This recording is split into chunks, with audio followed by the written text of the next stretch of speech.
এই নাস্তাটা খাওয়ার পর পুরাই আমার মাথা নষ্ট।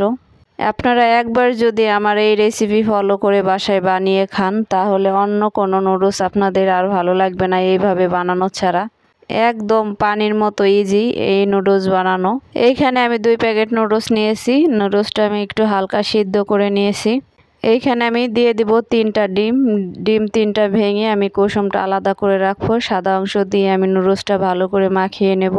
এখন এইখানে আমি 1 প্যাকেট নুডলসের মশলা দিয়ে দিলাম, স্বাদ মতো লবণ দিয়ে দিলাম, সামান্য পরিমাণ দিয়ে দিলাম গোলমরিচের গুঁড়া। এগুলা দেওয়ার পরে হাত দিয়ে আমি একটু ভালো করে কষলে কষলে মাখিয়ে নেব। মাখানো হয়ে গেলে চুলায় একটা প্যান বসিয়ে সামান্য পরিমাণ তেল দিয়ে দিব। তেলটা একটু ভালো করে গরম হয়ে গেলে নুডলসটা আমি হাত দিয়ে গোল গোল করে একটু শেপ দিয়ে নেব। এই গোল গোল করে শেপ দিয়ে মাঝখানে আমি ডিমের কুসুমটা বসিয়ে দেব। এইভাবে নুডলস রান্না করলে কিন্তু খেতে ভীষণ মজার হয়।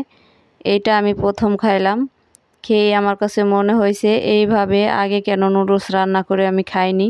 আমার প্রিয় কিছু খাবারের তালিকার ভিতরে একটা খাবার হলো নুডলস। নুডলস আমি বিভিন্ন ধরনের ভাবে রান্না করে খেয়ে থাকি। এইভাবে নুডলস রান্না করে যদি মেহমানদের সামনে দেন, মেহমানরা বুঝতেই পারবে না যে এটা নুডলস না অন্য কোনো পিঠা। এটা একদম খেতে পিঠার মতো হয়। এইভাবে একদিন আপনারা বাসায় ট্রাই করে দেখবেন, খেতে অনেক বেশি সুস্বাদু হয়।